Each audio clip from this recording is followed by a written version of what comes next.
Bismillahirrahmanirrahim. Assalamualaikum warahmatullahi wabarakatuh. Alhamdulillah, wassalatu wassalamu ala rasulillah wa ala alihi wa sahbihi wa mawalah wa la hawla wa la quwata illa billahi wa ba'du. Alhamdulillah, segala puja dan puji hanya milik Allah Jalla fi'ula. Di siang hari ini kita masih diberikan kesempatan untuk hadir di majelis ilmu. Tanpa salawat dan juga salam tentunya kita hadiahkan kepada Rasul kita Nabi besar Muhammad sallallahu alaihi wa ala alihi wasallam. Ma'asyiral muslimat yang dimuliakan Allah Subhanahu wa taala. Biasa kita mengkaji kitab Bahjah Qulubil Abrar. Tapi karena sebentar lagi kita menghadapi bulan Ramadan, maka pertemuan dari sekarang dan mungkin kalau ada satu kali pertemuan lagi, kita akan membahas seputar bulan Ramadan. Ibu-ibu yang dimuliakan Allah Subhanahu wa taala, adapun tema yang kita akan bahas tentang beberapa peristiwa besar dan bersejarah di bulan Ramadan dan mengambil ibrah serta pelajaran dari peristiwa-peristiwa yang berlaku selama bulan Ramadan. Sebagaimana kita ketahui bahwa bulan Ramadan adalah bulan yang sangat mulia bagi kita kaum muslim, di mana Allah Subhanahu wa taala memilihkan bulan mulia itu kepada kita karena di dalamnya banyak keutamaan.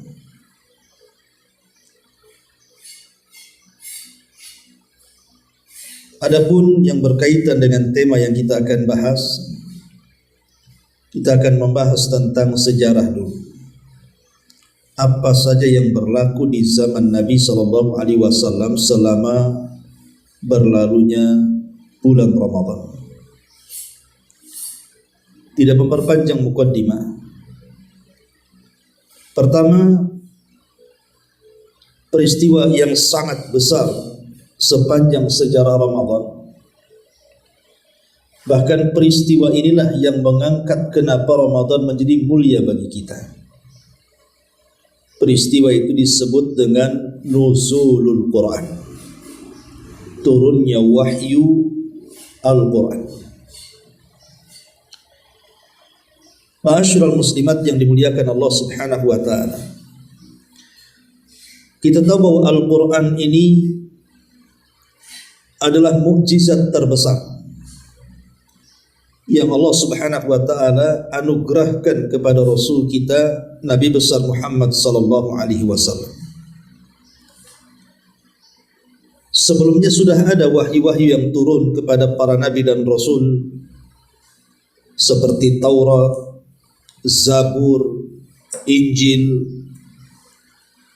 Tetapi dari kitab-kitab yang turun dari langit itu yang ditutup dengan Al-Quranul Karim, bahwa Quran itu adalah mukjizat paling besar yang menyempurnakan kitab-kitab langit sebelumnya. Lah turunnya Al-Quranul Karim itu terjadi di bulan Ramadan. Sebagaimana diisyaratkan di dalam Al-Quranul Karim surah Al-Baqarah 185 itu, Syahru Ramadhan alladhi unzila fihil Quran. Bahwa bulan Ramadan itu bulan diturunkannya Al-Quran. Tentu ketika Allah Subhanahu wa taala menurunkan Al-Quran kepada kita ada maksud dan tujuan. Apa maksud Al-Quran itu diturunkan kepada kita? Di antara maksud tujuan Al-Quran diturunkan kepada kita, tentu Quran bukan hanya semata-mata menjelaskan kepada kita tentang akan berlakunya sebuah peristiwa di akhir zaman, atau menceritakan tentang kisah-kisah umat sebelum kita. Tetapi lebih daripada itu, tujuan Al-Quran diturunkan itu agar manusia mengetahui tentang hukum-hukum dalam agamanya. Apa yang disyariatkan kepada mereka dari perintah, apa yang diperintahkan, dari larangan, apa yang dilarang, dari hal-hal yang diharamkan, apa yang diharamkan, dari hal-hal yang dihalalkan, apa saja yang dihalalkan.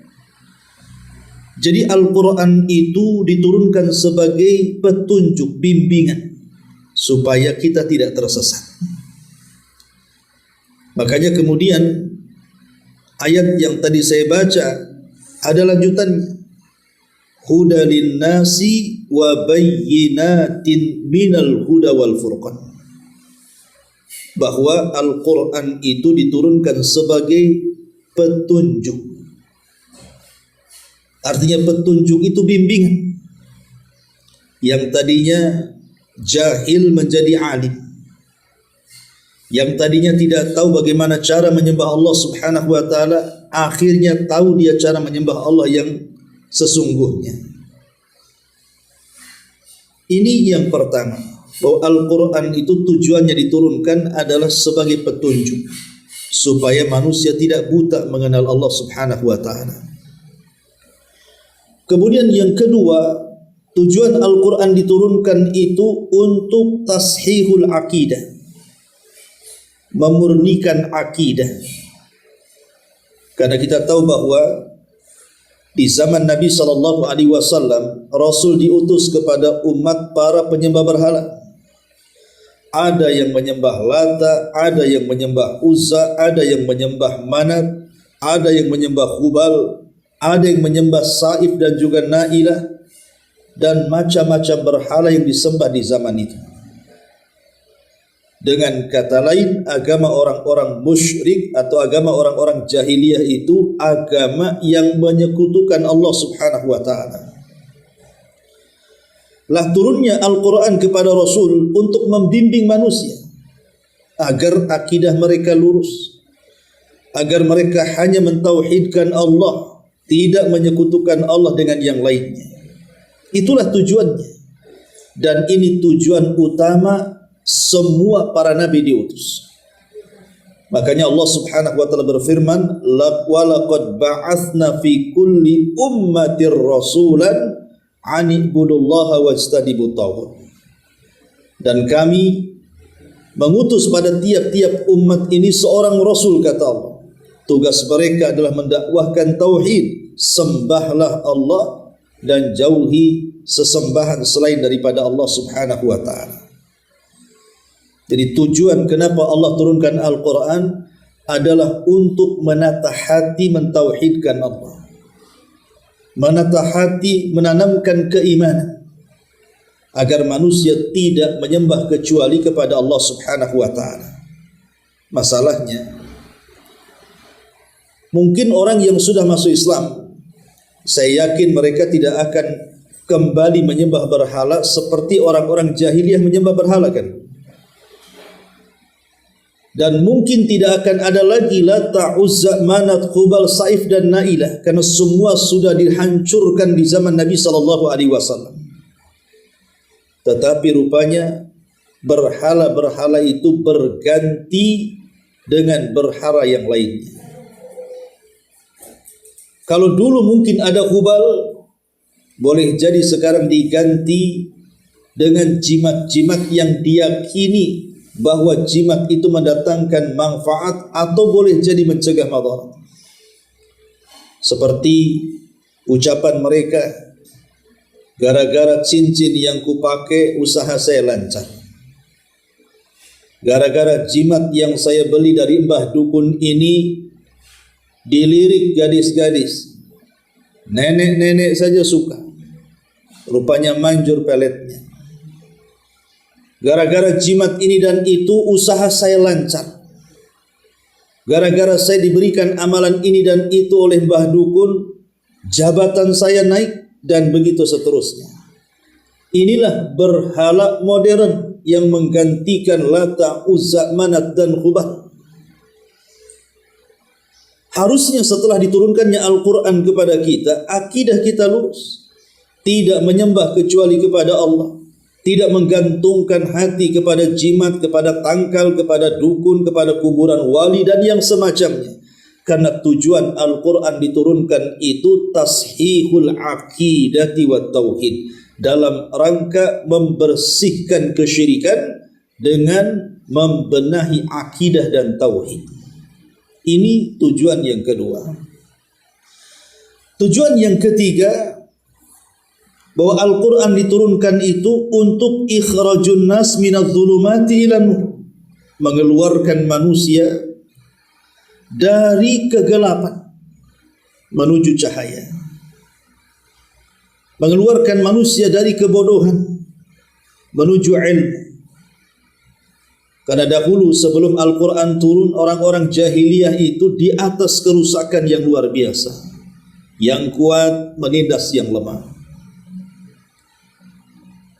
Orang-orang yang kemudian kaya raya, mereka pun kemudian menyusahkan orang-orang yang miskin di bawahnya. Mereka sebagiannya memakan bangkai, tidak baik hubungan mereka dengan tetangga dan keluarga, dan banyak kerusakan yang terjadi, memutus silaturahim, berperang, membunuh dan yang semacamnya. Gelap hidup mereka. Tapi setelah turunnya Al-Quran, maka kemudian Quran membawa cahaya untuk membenahi kegelapan-kegelapan mereka. Disuruhnya kita untuk menyembah hanya kepada Allah. Disuruhnya kita untuk berbuat baik kepada keluarga dan tetangga, dan dilarang memutus silaturahim. Disuruhnya kita memakai bukan bangkai-bangkai, tetapi daging-daging yang halal dimakan, dan begitu seterusnya. Jadi Quran itu turun dalam rangka mengeluarkan manusia dari kegelapan kepada cahaya. Dan Al-Quran juga diturunkan tujuannya adalah tahqiqus sa'adati fid dunya wal akhirah, untuk mewujudkan kebahagiaan baik dunia kita atau akhirat kita. Karena dari zaman ke zaman, dari zaman jahiliyah sampai hari ini, kadang-kadang orang itu belum tahu tentang macam mana mendapatkan konsep kebahagiaan. Ada sebagian orang yang menganggap bahagia itu kalau banyak hartanya. Akhirnya kehidupannya hanya untuk mencari dunia, tapi tidak dapat juga bahagianya. Ada orang yang menganggap kebahagiaan itu kalau memiliki pangkat dan jabatan. Setelah mendapatkan pangkat dan jabatannya, tak kunjung pula dia dapat bahagia. Ada orang yang bahagia itu kalau bisa jalan ke sana kemari, mengelilingi daerah, negara, ke tempat-tempat rekreasi dan yang semacam. Setelah dikelilingi dunia pun tak kunjung ada kebahagiaan. Ya, karena kebahagiaan itu bukan ada di situ. Kebahagiaan itu konsepnya ada dalam Al-Quranul Karim. Jadi Quran itu memberikan konsep macam mana caranya kita hidup bahagia, macam mana kita ini hidup tenang, damai, baik di dunia atau akhirat. Itulah tujuannya Al-Quran. Termasuk juga tujuannya Al-Quran adalah memberi kabar gembira kepada orang-orang yang beriman, bahwa mereka akan mendapatkan pahala besar, bahkan juga mengancam kepada orang-orang kafir dengan azab Allah Subhanahu wa taala. Lebih daripada itu, tujuan Al-Quran diturunkan itu untuk memuliakan manusia. Dulu di zaman Nabi, di zaman jahiliyah, bahkan mungkin sebelumnya, yang namanya maaf para wanita itu tidak ada harganya. Mereka dijadikan budak nafsu dan seks saja. Terkadang dijual belikan, na'udzubillah. Tapi setelah turunnya Al-Quran, kepada Nabi SAW yang menjadikan syariat dasar daripada agama kita, terangkatlah derajat wanita yang tadinya dihinakan menjadi mulia. Karena Quran itu memuliakan segalanya. Jadi Quran itu akhirnya orang yang tadinya berakhlak binatang menjadi berakhlak para malaikat. Yang tadinya berakhlak syaitan menjadi berakhlak para malaikat. Karena Quran itu betul-betul memuliakan dan juga mengagungkan orang-orang yang mengamalkannya. Termasuk juga Quran itu diturunkan dalam rangka ta'abbud bitilawatihi. Kita menyembah kepada Allah Subhanahu wa taala dengan cara membacanya, dengan cara merenungkannya, dengan cara mempelajarinya, dan puncaknya dengan cara mengamalkannya. Jadi inilah tujuan-tujuan kenapa Quran itu diturunkan. Makanya semulia ini tujuan Al-Quran diturunkan, wajar kalau seandainya peristiwa turunnya Al-Quran itu diletakkan di bulan mulia yang dipilih Allah untuk kaum muslimin. Syahrul Ramadhan alladzi unzila fihil Quran. Bulan Ramadan ini bulan diturunkannya Al-Quran kepada kita. Tentu ada hak-hak dan kewajiban bagi kita, Bu, ketika Al-Quran sudah turun kepada kita. Apa hak dan kewajiban kita di hadapan Quran? Pertama, kita wajib mengimani Al-Quran dan wajib membenarkan isi daripada Al-Quran. Ini yang pertama, kita harus imani. Imani bahwa Al-Quran itu kalamullah, dia adalah kalam-kalamnya Allah, dan juga benarkan isinya. Jangan sampai kita mendustakan satu ayat pun dalam Al-Quran. Karena Quran itu bukan datang dari selain Allah. Yang mestinya kalau datang dari selain Allah pasti terjadi paradoks, kontradiktif satu ayat dengan yang lain. Tapi Quran tidak. Ya, karena Quran datang dari Allah Subhanahu wa ta'ala. Yang kedua, selain daripada beriman dengan Quran, membenarkan Al-Quran, ada hak yang disebut dengan haqqu tilawati. Baca. Jadikan lisan kita ini setiap hari membaca Quran. Karena bagaimanapun satu huruf yang kita baca dari Al-Quran itu 10 kebaikan. Kata Nabi SAW, "Man qara'a harfan min kitabillah falahul hasanatu wal hasanatu bi asyri amsalihha, la aqulu alif lam mim harfun walakin alifun harfun wal lamun harfun wa mimun harfun." Barang siapa yang membaca satu huruf saja dalam Quran, maka dia akan mendapatkan satu kebaikan yang dilipat gandakan menjadi 10 kali lipat kebaikan. Aku tidak katakan alif lam mim satu huruf, kata Nabi, tapi alif satu huruf, lam satu huruf, mim satu huruf. Maknanya setiap huruf dalam Quran itu 10 kebaikan. Bagaimana kalau seseorang itu membaca Al-Quran sebanyak-banyaknya di dalam kehidupannya? Tentu pahala besar yang dia akan raih. Maka hak dengan Al-Quran yang kedua adalah baca Quran. Kemudian yang ketiga, hafalkan Quran.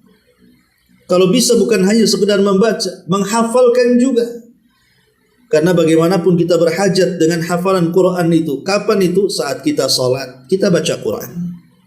Ya. Saat kita meruqyah, kita baca Quran. Ya. Saat kita berceramah, juga perlu baca Quran. Dan begitu seterusnya. Maka seorang muslim atau muslimah setelah dia beriman kepada Quran, membenarkan Quran, membaca Quran, mulai menghafalkan Quran. Ya. Kemudian setelah menghafal Quran, apalagi? Haqqut tadabbur, mulai merenungkan, mempelajari isinya. Kira-kira apalah isi kandungan Quran ini? Karena Allah yang mengatakan, afala yatadabbaruna al-Quran. Tidakkah mereka merenungkan isi Al-Quran? Ma'asyiral muslimat yang dimuliakan Allah Azza wa Jalla. Lah setelah kemudian kita tadabbur dengan mempelajari isinya, mulailah kemudian ada namanya haqqul amal. Mulai kita berusaha mengamalkan. Yang kita bisa amalkan, amalkan.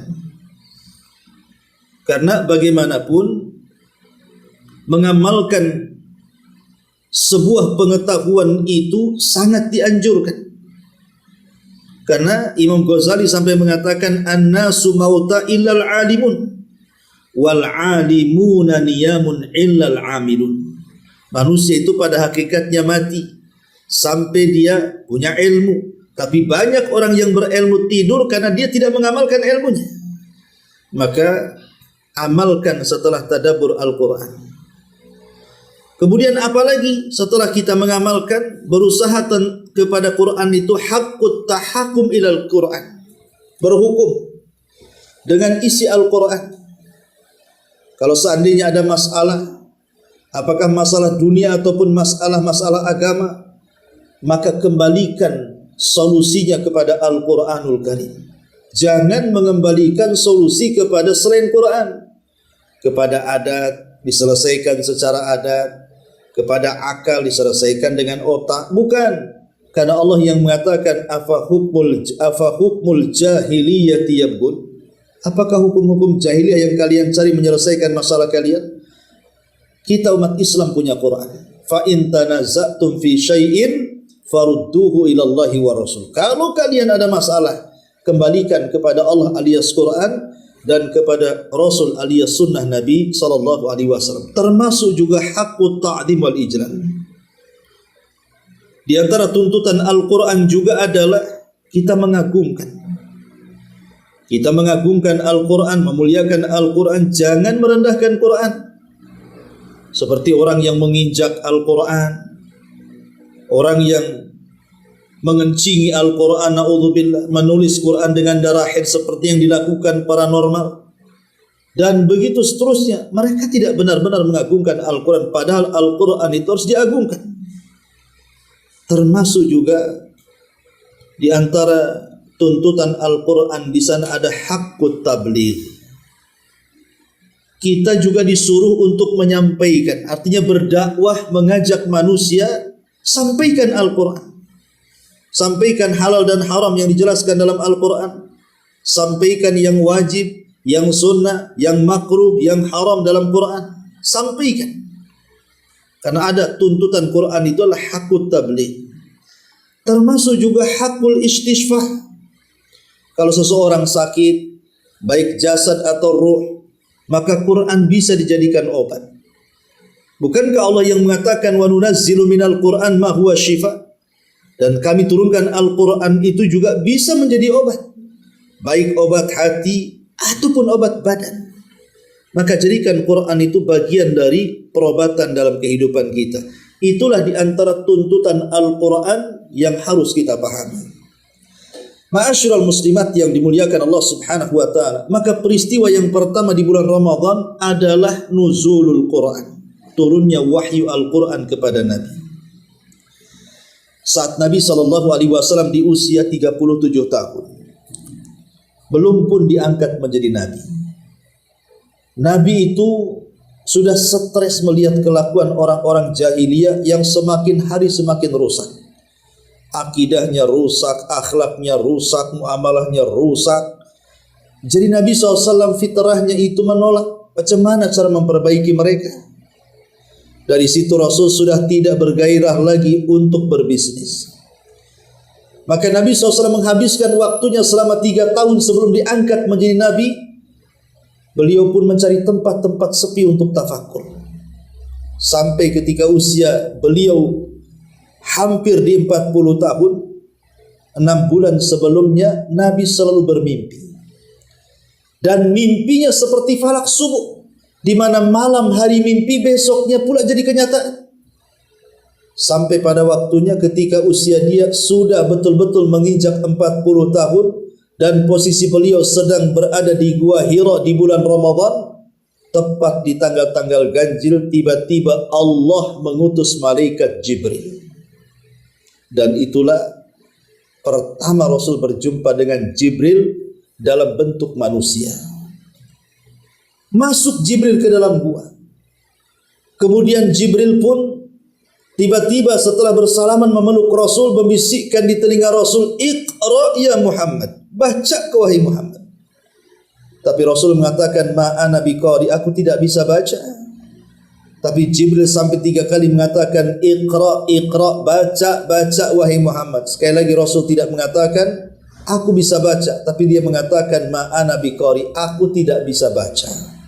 Sampai akhirnya Jibril mentalkinkan suratul Alaq, inna iqra bismi rabbikal ladzi khalaq, khalaqal insana min 'alaq, iqra wa rabbukal akram alladzi 'allama bil qalam 'allamal insana ma lam ya'lam. Dengan turunnya suratul Alaq, resmi Rasul di daulat Masjid Nabi. Kapan turunnya suratul Alaq kepada Rasul? Di bulan Ramadan. Itulah surat pertama, 5 ayat pertama dalam surah Al-Alaq yang turun kepada Nabi SAW persis di bulan Ramadan, lebih tepatnya di 10 akhir Ramadan, lebih tepatnya di tanggal-tanggal ganjil. Karena turunnya Al-Quran itu terjadi di malam Lailatul Qadar.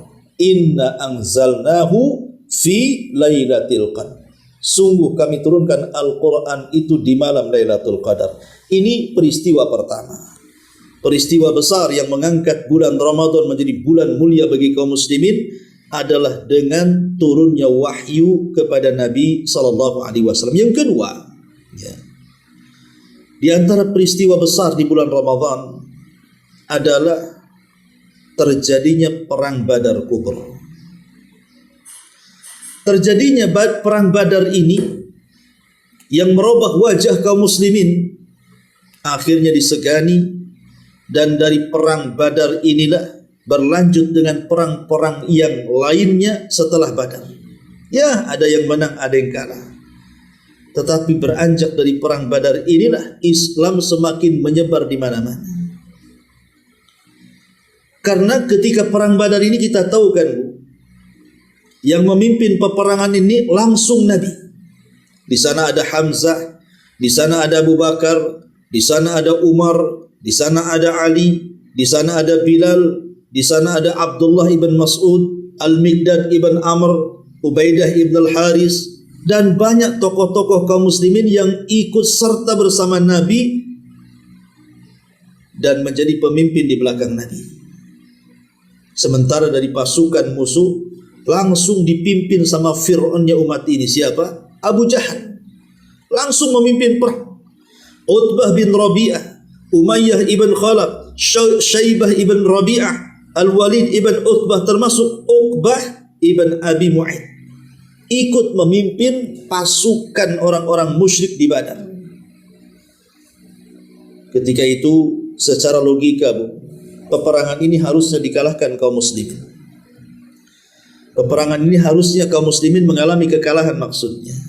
Kenapa? Karena dari segi jumlah saja tidak balance.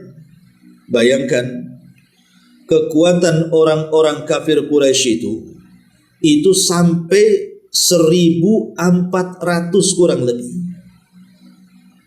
Dengan peralatan yang canggih di zaman itu tentunya ya.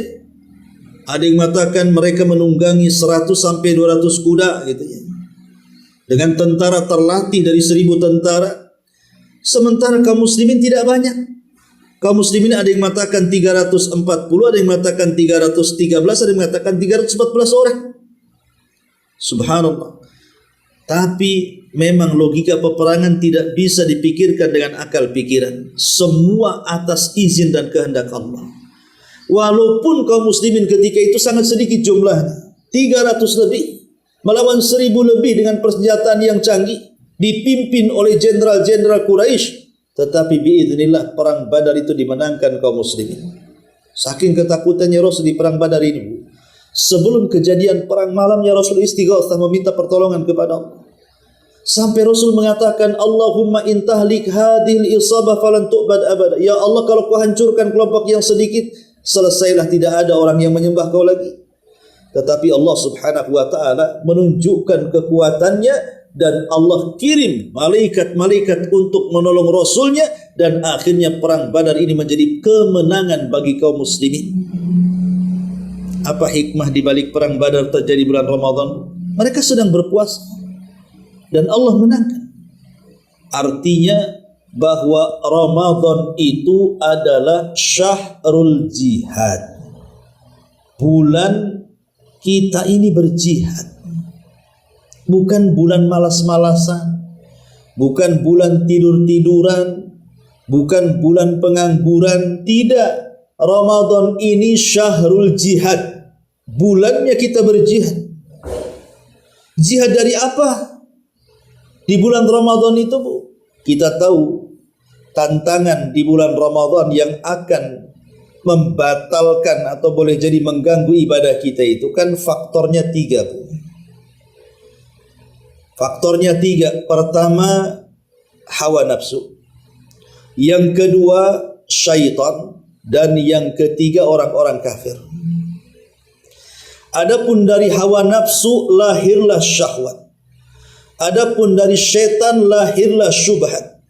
Adapun dari orang-orang kafir, maka mereka selalu merongrong dengan senjata mereka untuk mengacau ketenangan kaum muslimin, seperti yang terjadi di Palestina sana. Selalunya datang Ramadan, Israel nyerang tuh. Ya. Dan insya Allah di bulan Ramadan ini bulan jihad. Kita bisa mengalahkan satu persatu pada hakikatnya. Contoh umpamanya syahwat yang ditimbulkan hawa nafsu.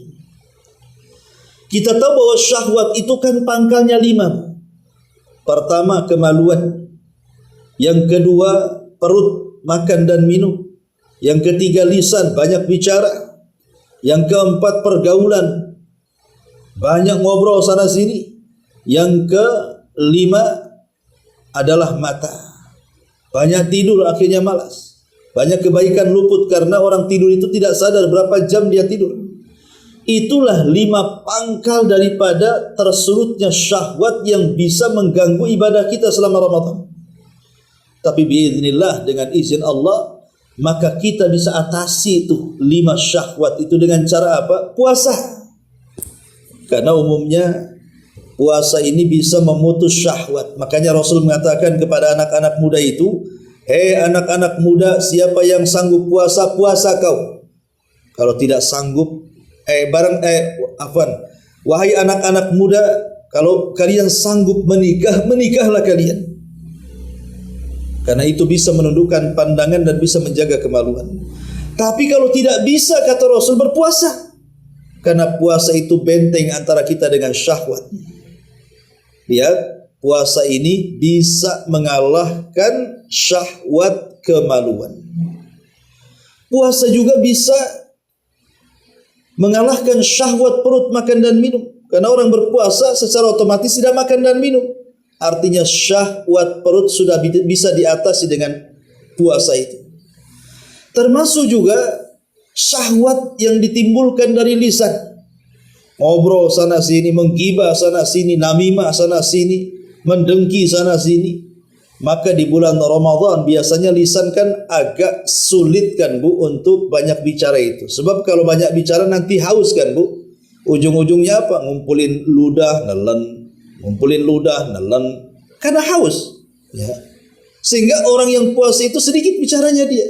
Artinya syahwat yang terjadi dalam lisan itu bisa diatasi dengan puasa. Termasuk juga syahwat mata, tidur. Karena biasa orang lapar tuh susah tidur kan, Bu. Termasuk juga mukhalatutun nas, banyak bergaul, banyak ngobrol dengan kawannya, banyak jalan dengan kawannya, banyak pelisiran dengan kawannya. Kalau orang puasa, jangan lagi mau jalan jauh, jalan dekat aja malas, Bu.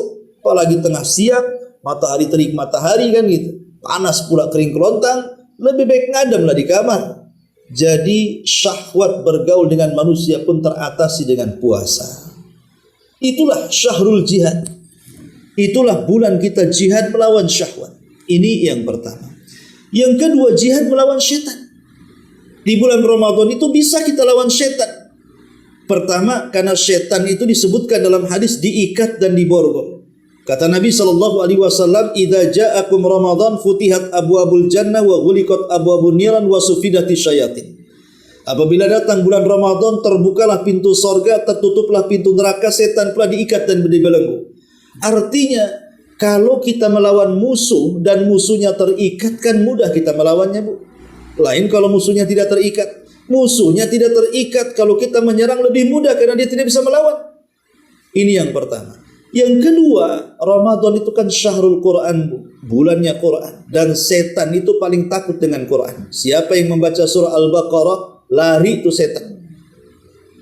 Jadi kita bisa menekan hawa nafsu yang dihembuskan setan dengan cara puasa. Apalagi setan kan masuk ke badan kita itu lewat jalan darah kan, Bu. Lah puasa itu juga bisa melambatkan jalan darah kita sehingga setan tidak leluasa keluar masuk dalam badan kita.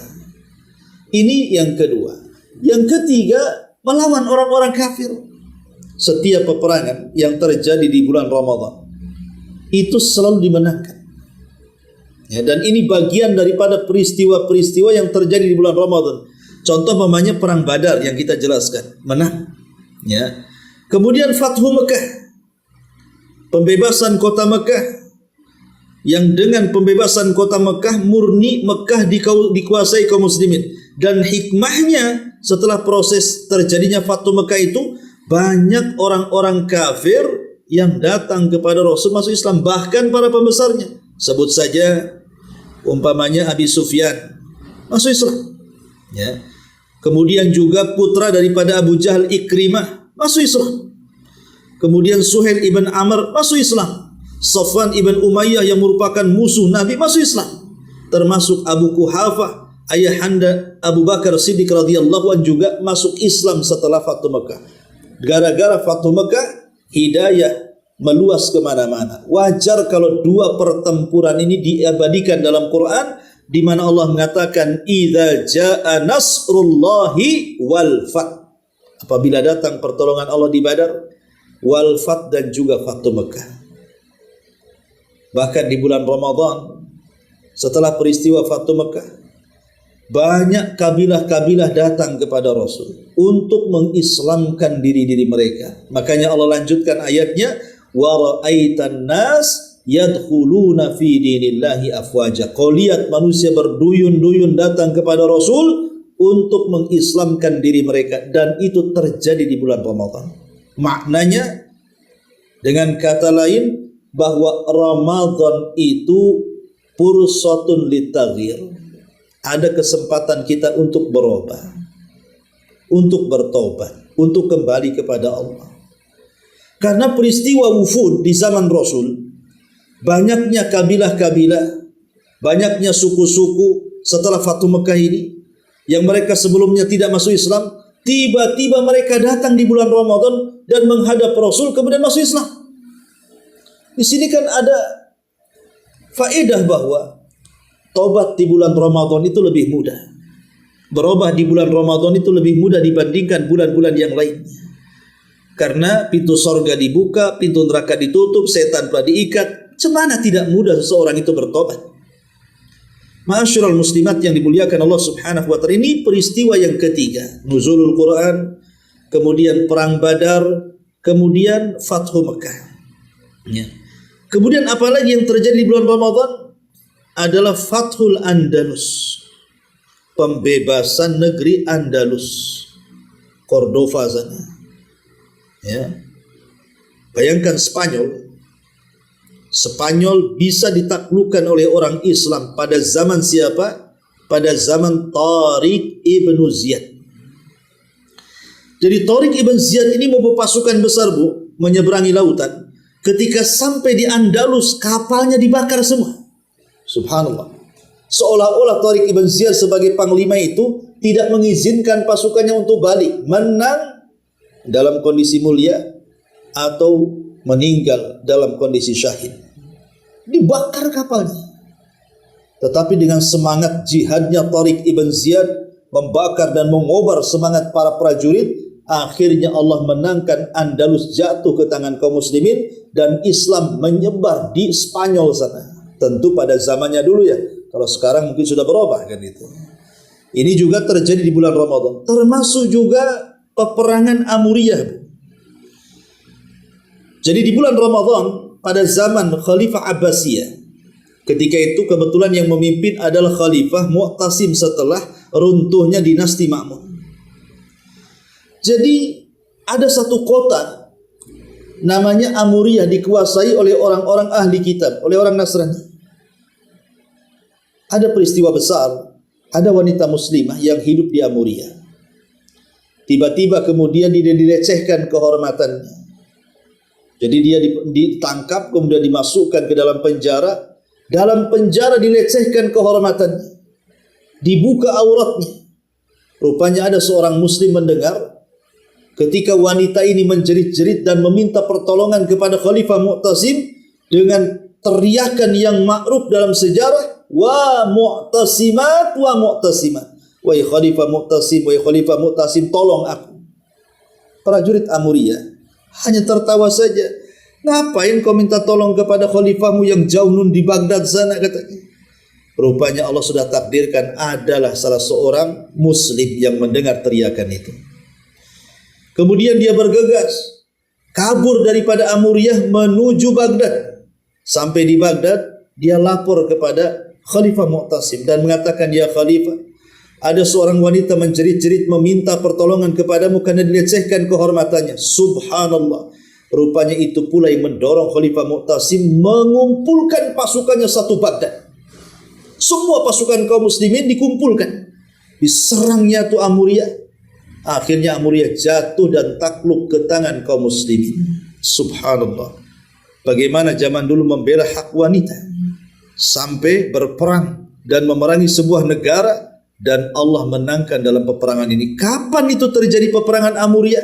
Terjadi di bulan Ramadan. Ya. Ini juga di antara peristiwa di bulan Ramadan. Termasuk juga Ghazwatul Hittin yang sangat masyhur dalam sejarah. Dipimpin oleh Salahuddin Al-Ayyubi. Akhirnya perang Hittin inilah banyak kaum muslimin menjadi mati syahid dan dari pihak musuh pun banyak korbannya. Belakangan akhirnya kaum muslimin dibenangkan dan Salahuddin Al-Ayyubi berhasil menguasai Baitul Maqdis dari tangan orang-orang Nasrani. Dan peristiwa perang Hittin itu terjadi di bulan Ramadan. Ya. Jadi kalau kita perhatikan kan banyak bersejarah itu bicara soal peperangan dan Allah menangkan. Mulai dari perang Badar, Fathu Mekah, perang Amuriyah, perang Andalus, perang Hittin dan lain sebagainya. Jadi zaman dulu Ramadan itu dijadikan ajang peperangan dan Allah menangkan. Ya. Ma'asyiral muslimat yang dimuliakan Allah Subhanahu wa taala. Kemudian juga apa lagi yang terjadi di bulan Ramadan? Meninggalnya putri Nabi sallallahu alaihi wasallam Ruqayyah bintu Muhammad. Kita tahu Bu, setelah kemudian Ruqayyah menikah dengan Utsman ibn Affan. Yang sebelumnya Ruqayyah sudah menikah juga dan dinikahi oleh putra-putra Abu Jahal. Jadi dua putri Nabi dinikahi dua putra Abu Jahal, tetapi tidak berapa lama diceraikan. Karena ketika itu mereka mendengar Rasul diangkat jadi Nabi, tapi belum digauli. Lah kebetulan Utsman itu sangat tertarik dengan Ruqayyah. Akhirnya dia memberanikan diri datang kepada Rasul melamar Ruqayyah. Terjadilah pernikahan pertama Utsman dengan wanita mulia putri Nabi namanya Ruqayyah bintu Muhammad. Akhirnya keduanya sempat hijrah pertama ke Habasyah, hijrah kedua ke Habasyah, dan hijrah yang ketiga menyusul ke kota Madinah. Saat terjadi perang Badar, Bu, saat terjadi perang Badar, Utsman itu sebenarnya ingin dilibatkan, tapi Nabi SAW melarang, tidak boleh ikut dalam perang Badar. Padahal Badar itu kan penentu. Kenapa? Karena Rasul meminta kepada Utsman untuk merawat Ruqayyah yang sedang sakit parah. Rupanya qadarullah, di sana sedang perang melawan orang musyrik di Badar. Di sini pula Allah takdirkan Ruqayyah menghembuskan nyawa terakhirnya kembali kepada Allah Subhanahu wa taala, dan wafatnya itu terjadi di bulan Ramadan. Ya. Ma'asyiral muslimat yang dimuliakan Allah Subhanahu wa taala, termasuk juga menikahnya atau wafatnya Fatimah. Selain dari putri Rasul yang meninggal di bulan Ramadan, ada juga Fatimah bintu Rasulillah. Itu juga meninggal di bulan Ramadan, Bu. Pada tahun 11 Hijriah itu. Kalau wafatnya Ruqayyah kan 2 Hijriah. Ya. Termasuk juga peristiwa kematian di bulan Ramadan itu meninggalnya istri Nabi Aisyah di tahun 58 Hijriah. Aisyah Ummul Mukminin radhiyallahu anha menghembuskan nyawa terakhirnya pun terjadi di bulan Ramadan. Subhanallah. Ya. Termasuk juga mati syahidnya Ali ibn Abi Thalib. Terjadi di Kufah. Datang orang namanya Abdurrahman ibn Mulzam al-Jumaihiri, tiba-tiba membawa pisau dan menusukkan Ali yang akan berangkat untuk mengimami sholat subuh. Dengan sebab tusukan itulah Ali meninggal dunia, dan meninggalnya di bulan Ramadan. Ya. Ma'asyiral muslimat yang dimuliakan Allah Azza wa Jalla, apalagi yang terjadi bulan Ramadan? Peperangan Bani Mustalik, termasuk Rasul menikah dengan Zainab bintu Huzaimah yang disebut dengan Ummul Masakin, ibunya orang-orang miskin. Namanya Zainab bintu Huzaimah. Dinikahi Nabi sallallahu alaihi wasallam, termasuk lahirnya cucu Rasul Hasan bin Ali. Itu terjadi pada tahun 3 Hijriah, ya, tepat di 15 Ramadan. Maka Hasan cucu Nabi sallallahu alaihi wasallam lahir. Nah, itulah beberapa peristiwa, Bu, ya, terjadi di bulan Ramadan. Artinya Ramadan ini juga bulan sejarah gitu ya. Karena banyak peperangan yang dengan peperangan itu menjayakan kaum muslimin. Hikmahnya saya sudah katakan tadi, bahwa karena dulu Ramadan itu dijadikan ajang perang melawan orang-orang kafir musyrik, maka sekarang kan kita tidak perang lagi. Yang kita perangi sekarang hawa nafsu kita. Yang kita perangi sekarang adalah setan yang selalu mengganggu kita. Itulah dua perkara yang kita harus perangi selama di bulan Ramadan. Ya.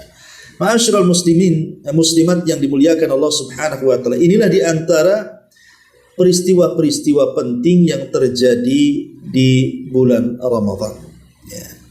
Wallahu a'lam bishawab. Ini dulu yang bisa saya sampaikan. Ya, insyaallah kita lanjut kalau ada pertemuan lagi tentang keutamaan Ramadan, fikih puasa seperti apa, fikih tarawih seperti apa, fikih zakat fitrah seperti apa. Ini kan harus kita ini mempelajarinya, karena di antara persiapan menjelang Ramadan adalah mempelajari fikih Ramadan. Saya sarankan beli buku, dengar YouTube tentang hukum-hukum puasa, hukum-hukum tarawih, hukum-hukum zakat fitrah, hukum-hukum sholat id dan yang semacamnya. Karena bagaimanapun sebuah amalan kalau dikerjakan karena pengetahuan bukan hanya sah tapi juga berpahala di sisi Allah Subhanahu wa taala. Wallahu a'lam bishawab. Sebelum saya tutup, kalau ada umahat yang mau bertanya, tafadhali silakan.